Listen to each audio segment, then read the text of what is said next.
Assalamualaikum warahmatullahi wabarakatuh. Halo semuanya, selamat datang lagi di channelnya gue, channelnya Bang Abe.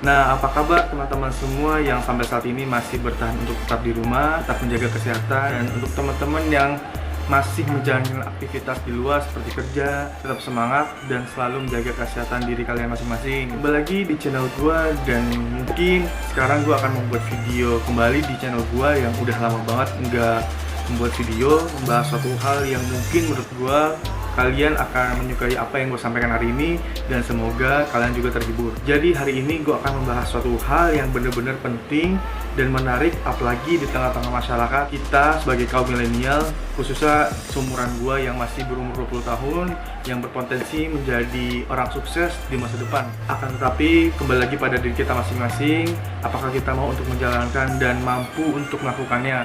Oleh karena itu, di video kali ini gue akan membahas suatu hal berkaitan dengan kepribadian yang bernilai.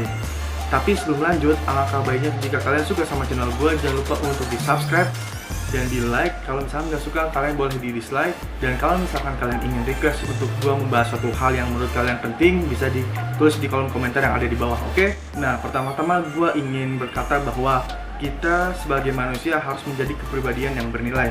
Apa sih alasannya? Menurut gue, kita sebagai manusia harus punya rasa kepribadian yang bernilai, karena kita ingin sukses di masa muda, di masa mendatang. Bahkan esok hari kita akan mau dan punya keinginan untuk menjadi orang yang sukses, guys. Kalau kita misalkan lihat apa itu definisi sukses, nah sukses itu adalah kemampuan untuk menjalani hidup kita, apa yang kita inginkan sesuai dengan apa yang kita harapkan. Nah, kita menjalankan hidup kita dengan sukacita, pastinya kita senang banget.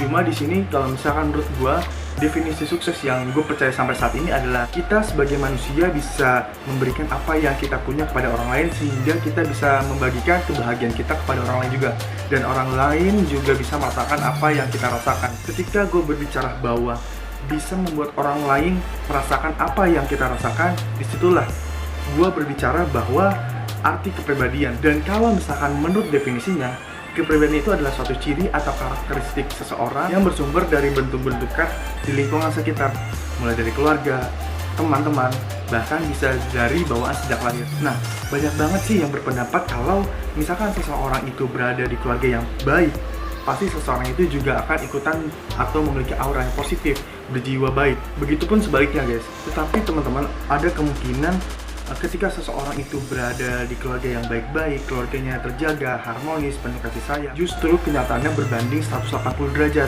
Bisa jadi anak itu nakal, brutal, penuh amarah, dan lain-lain. Selain nilai penting dari pembentukan karakter itu dari keluarga, ternyata nilai penting dari pembentukan karakter itu bisa dari lingkungan. Ya karena kan seseorang itu menurut gue lebih banyak menghabiskan waktunya di luar, yang mungkin ketika bawaan sedang main, sedang bekerja, sedang ngumpul sama teman-temannya, disitulah pembentukan karakter juga bisa terbentuk, guys. Cuma semua itu kembali lagi kepada diri kita masing-masing. Apakah kita bisa atau menjaga, membatasi pergaulan-pergaulan dari teman-teman kita yang membawa hal positif dan negatif. Pepatah lama pernah berkata seperti ini, kalau kita berteman dengan tukang minyak wangi, maka kamu akan ikut wangi.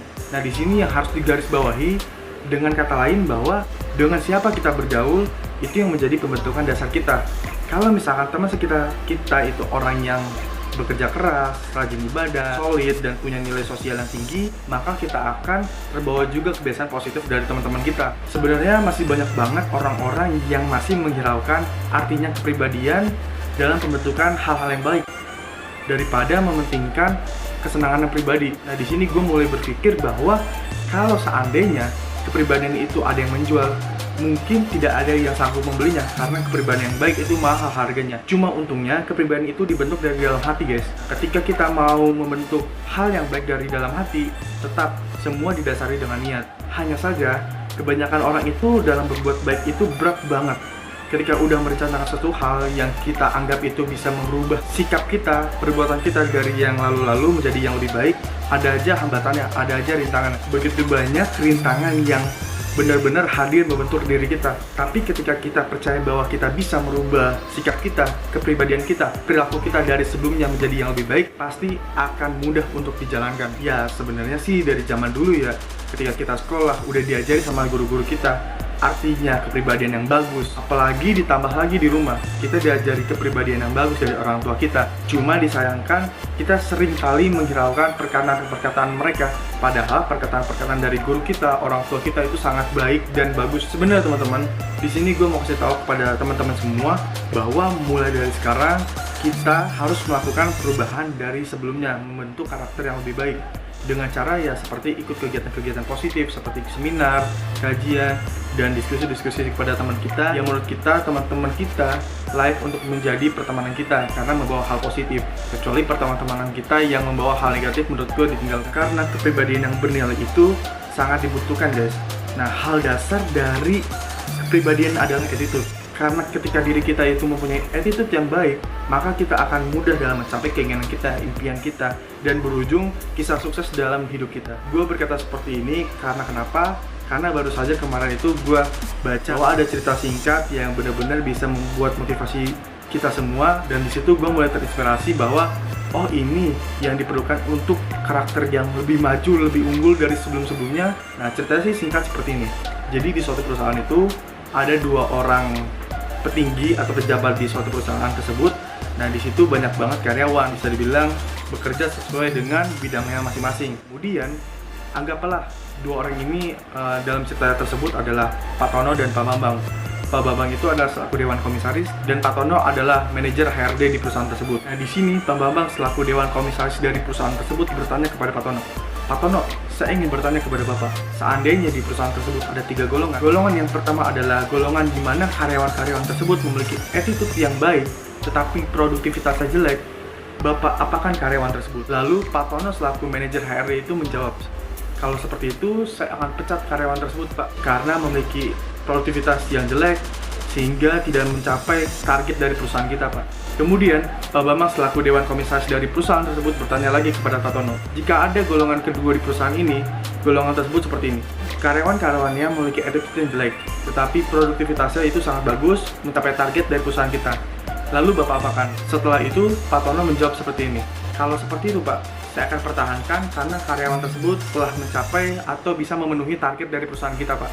Lalu Pak Bambang selaku dewan komisaris perusahaan tersebut bertanya lagi kepada Pak Tono seperti ini, lalu Pak, kemudian kalau misalkan ada golongan yang ketiga di perusahaan ini, golongan ketiga itu adalah golongan yang memiliki attitude yang jelek dan produktivitasnya itu sangat buruk, Bapak apakan Pak?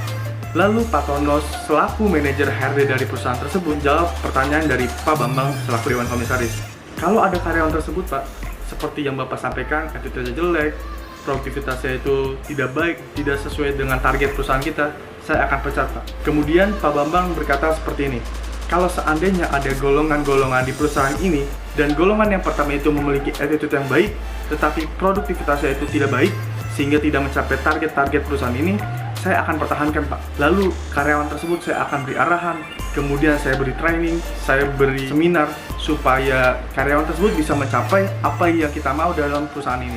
Kemudian kalau misalkan ada golongan yang kedua, attitude jelek tapi produktivitasnya bagus, saya tidak akan berpikir panjang, akan memecat karyawan tersebut. Karena kenapa? Buat apa memiliki kinerja yang bagus tapi tidak memiliki attitude? Karena di sini itu kita bekerja tim. Misalkan kita memiliki attitude yang jelek, pasti kita ke depannya tidak akan baik dan lancar dalam melakukan pekerjaan. Kemudian, kalau seandainya ada golongan yang ketiga di perusahaan ini, golongan ketiga itu memiliki attitude yang jelek, produktivitas yang buruk banget dari karyawan-karyawan yang lain, saya akan tidak memikir panjang, langsung memecat karyawan tersebut, dan saya akan memecat HRD-nya karena HRD-nya telah gagal dalam menyeleksi karyawan-karyawan di perusahaan ini. Nah, dari cerita tersebut bisa kita ambil sisi positifnya bahwa attitude itu sangat penting. Buat apa kita berilmu tapi kita tidak memiliki attitude yang baik dan bagus. Oleh karena itu, semua kembali lagi pada diri kita masing-masing. kita mau jadi apa di masa depan nanti ketika kita mempunyai attitude yang baik. Apakah kita bisa berkembang? Karena teman-teman, menurut gua attitude itu adalah penentu apa yang akan kita dapatkan di kemudian hari. Nah, ketika apa yang kita dapatkan di kemudian hari itu berasal dari attitude kita terhadap lingkungan sekitar kita. Oleh karena itu, mengapa kita harus menjadi kepribadian yang bernilai? Karena yang poin-poin tadi gue jelaskan, ketika kita memiliki attitude yang baik, pasti kita kedepannya akan menjadi orang yang sukses. Nah, mungkin cukup sekian dari apa yang gue katakan sekarang mengenai kepribadian yang bernilai. Semoga bisa berguna kepada teman-teman semua untuk di masa depan terhadap apa yang kita mau, apa yang kita rencanakan, dan semoga kita menjadi orang-orang yang memiliki attitude yang baik di kemudian hari. Nah, jangan lupa kalau misalnya kalian suka dengan apa yang gue sampaikan, bisa kalian subscribe dulu dan di like di video ini. Kalau nggak suka boleh di dislike, boleh banget kalian share ke teman-teman kalian supaya mungkin bisa bermanfaat lagi kepada teman-teman semua. Oke, semoga bisa bermanfaat untuk kalian semua. See you next video. Bye.